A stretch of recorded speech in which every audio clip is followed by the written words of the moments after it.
So I just got a Microsoft Surface, but I'm going to check it out here and see what this is all about.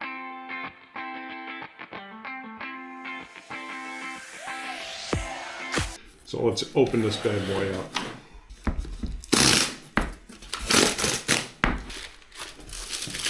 Ooh, nice.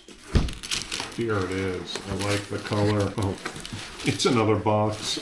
Okay, so this is a Microsoft Surface 15-inch 8th edition Snapdragon X2 Elite, 16 gig of RAM, Go RAM, 512 gigabyte SSD. The Snapdragons are usually pretty good for power. Battery life is stellar.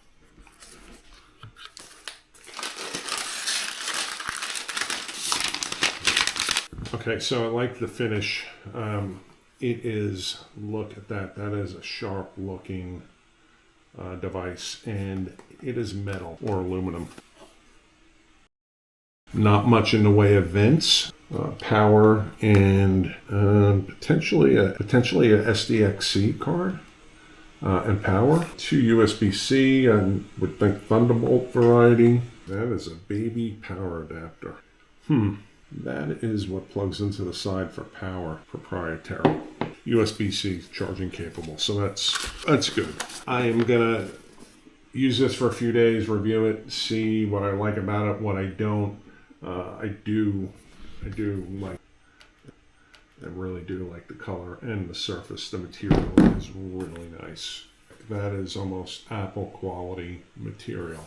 I received this product free of charge from Best Buy for my honest review. That's what you're going to get. So after spending real time with the Microsoft Surface laptop, 15-inch black aluminum chassis has this monolithic, almost minimalistic vibe. No loud vents, no weird cutouts, just clean, modern design, and you can open it with one finger. When it's on the desk, you can open it with one finger. The port selection is surprisingly practical.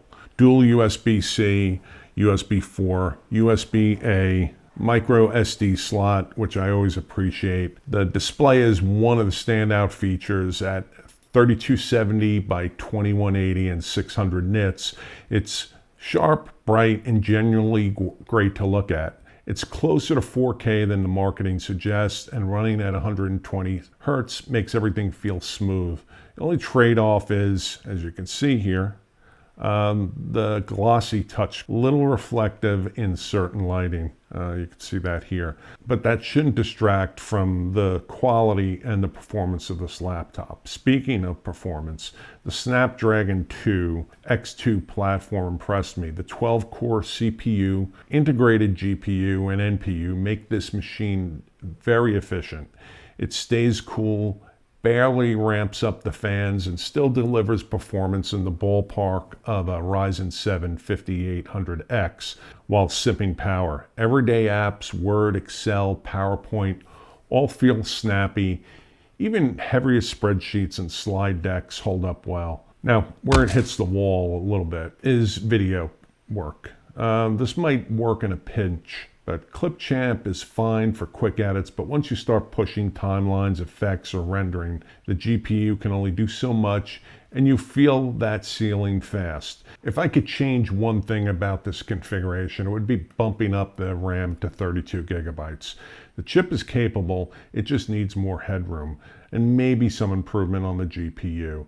This is a system on chip design, which is a CPU, an NPU, a GPU. Overall, this Surface 15-inch laptop delivers a premium experience with excellent build quality, a gorgeous display, and strong efficiency. It's a fantastic everyday machine for productivity, media consumption, and general use.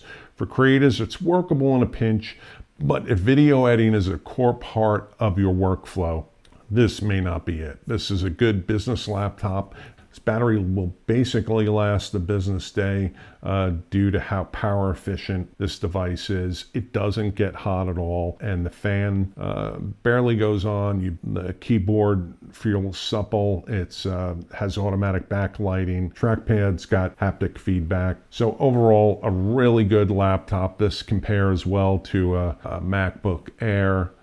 This is lightweight. I think the design kind of lends itself. It's almost the same size as a MacBook Air, but if you prefer the Windows operating system, this works for you. And speaking of that, Windows 11 Home comes with this. It's integrated well into the device.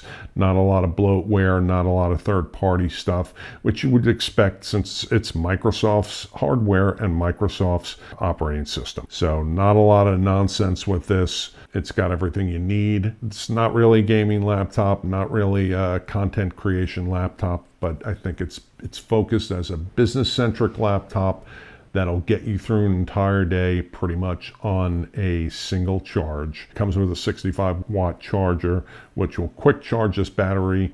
It'll get you up in a few minutes to be able to use this for a little while. So if you like tech reviews, travel vlogging, and a little bit of everything, subscribe to my channel, like this video, and hit that notification bell so when I drop new content, you get to see it. Thanks for watching.